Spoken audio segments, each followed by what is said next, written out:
Delaware's transit service, moving forward. New tonight, nearly 1 in 10 people in Delaware are not permanently housed or are homeless. Details on a shocking new report. Plus, profit over pain. A new lawsuit claims Delaware prison healthcare providers prioritize profit over care. And hundreds rally in support of Israel. Those stories and much more coming up tonight on DETV News.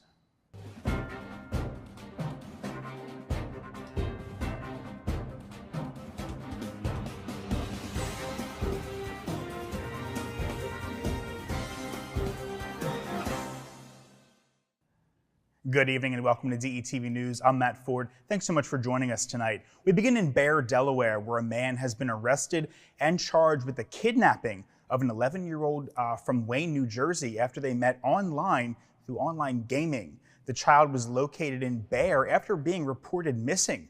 Law enforcement says the child had been lured by Darius Madelwich, seen here, who initially met her while playing an online video game.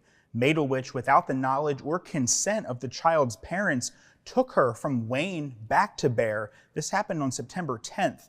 Newcastle County Police arrested Madelwich near Berwick Lane and Perth Street in Bear. He has since been extradited to New Jersey to face charges there. And two fires, one in Newcastle County and one in Kent County, kept firefighters busy overnight and into the morning hours. The first was reported around 7 p.m. Wednesday in the 1500 block of Hickory Road in Willow Run in Ellesmere. No injuries were reported there. However, one person was injured in an overnight fire in Smyrna. The fire in the 700 block of West South Street came in just after 1 a.m. on Thursday morning. Fire was reported on the second floor of a two-story home. The victim was taken to Bay Health Kent campus for treatment.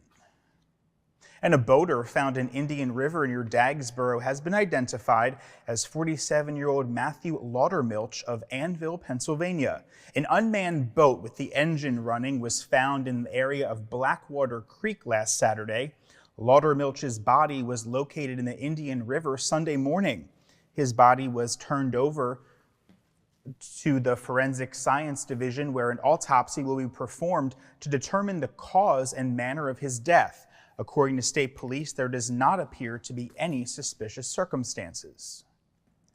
And a new lawsuit seeks to represent potentially hundreds of Delaware prisoners, accusing the state's prison system of ignoring and exacerbating the health of state prisoners in favor of profits. The ACLU of Delaware is suing the state Department of Correction, claiming that prisoners' constitutional rights were violated to inadequate medical treatment.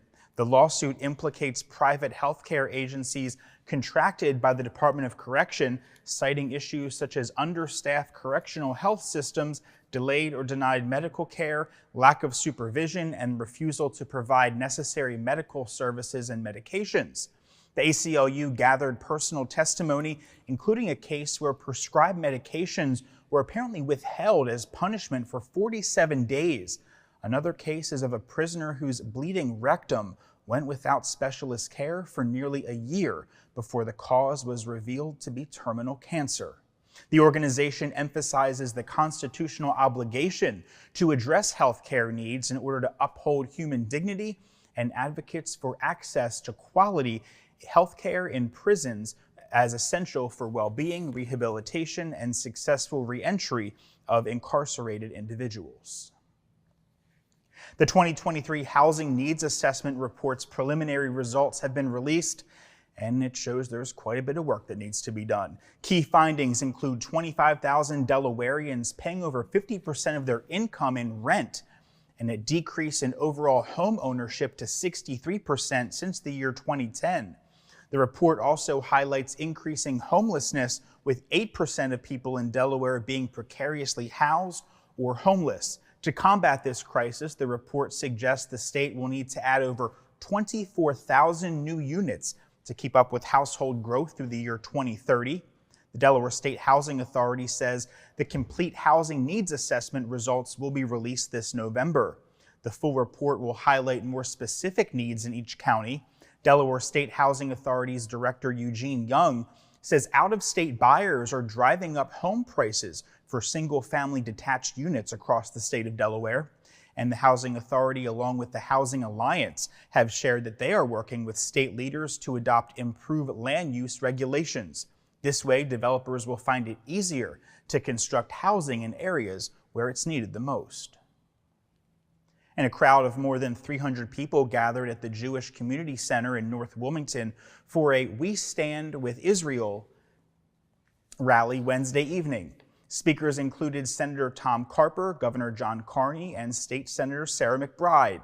Senator Carper read a letter to the crowd from President Joe Biden. More than half the crowd raised their hands when asked if they have a loved one in Israel, which suffered an unprecedented and brutal attack by Hamas last Saturday.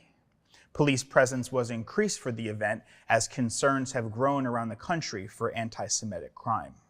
As your governor now for almost 7 years, this is probably the most difficult thing that I've had to do. This is terrorism.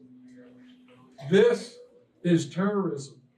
This is not some distant tragedy. This is searing, it's painful, and it's personal.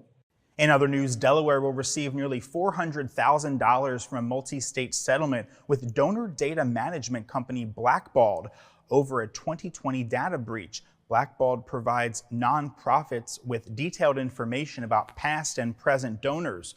According to the Securities and Exchange Commission, the company did not disclose the severity of a ransomware attack that happened in March of 2020 that impacted 13,000 constituents nationwide. As part of the settlement, the Delaware Department of Justice says the company must strengthen its data security and disclose procedures. The company agreed to pay states a total of $49 million.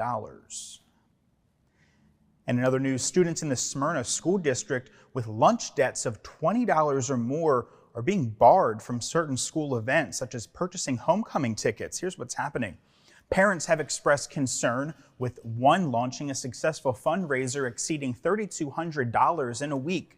The school district reports a lunch debt of over $14,000 at Smyrna High School alone and over $32,000 district-wide. The district emphasizes a long-standing policy of requiring debt-free meal accounts for participation into certain events. Although no child is denied food, critics argue it unfairly impacts students and their families. The superintendent is reviewing the policy, and parents hope for more compassion and reform. The community has been supportive through fundraising efforts, despite the district stating it's not an official fundraiser. Parents call for a change in the policy, emphasizing the importance of parent and student voices. And speaking of schools, 11 schools are being honored for sportsmanship this week by the Delaware Interscholastic Athletic Association. The Dale Farmer State Championship in Sportsmanship Award is presented annually to schools that have demonstrated a strong school community commitment to the educational nature of interscholastic athletics. The Farmer Award is being given on the schools seen here on your screen.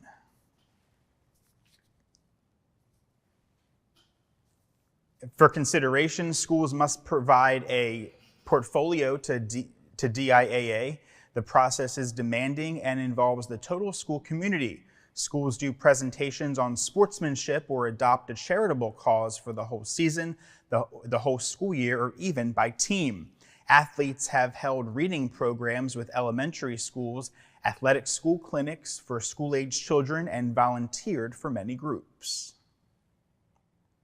A second popular Kent County brewery is about to let its taps run dry for the final time. Fordham and Dominion Brewing officially announced that they will be closing their Dover tap house permanently on October 28th. It marks the end of a 20-year run here in Delaware for the brewers. Fordham began brewing at Ram's Head and decided to relocate to a larger facility down in Dover in the year 2003.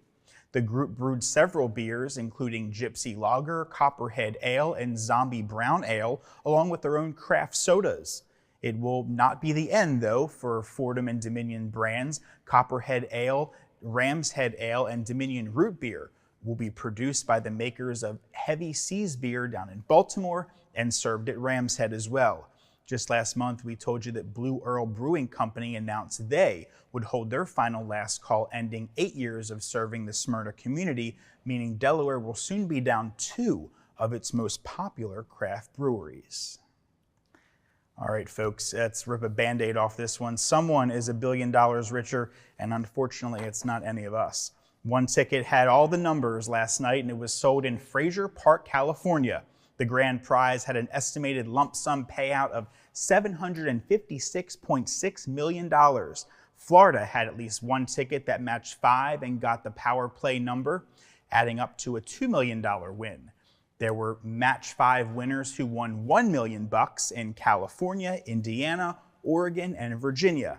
Lottery officials said that while the odds of winning the big jackpot may be astronomical, the chances of winning a smaller prize were much better, in about 1 in 24.9 or 1 in 25, so all hope is not lost. Jackpot winners can either take the money as an immediate cash lump sum or in 30 annual payments over 29 years. Both prize options do not include federal and jurisdictional taxes. And while it wasn't the Powerball, a retired man from Seaford, Delaware won $300,000, not bad, playing the lottery, right? 77-year-old man who wishes to remain anonymous, I don't blame him, purchased a winning ticket from Bridgeville Discount Liquors in Bridgeville. The ticket was for the instant game that's called More Serious Money. A Delaware native, the man has been playing the lottery since 2002, he says. And instead of purchasing his usual 3 tickets per visit, he purchased 6 tickets on the day that he won big. Congratulations to him.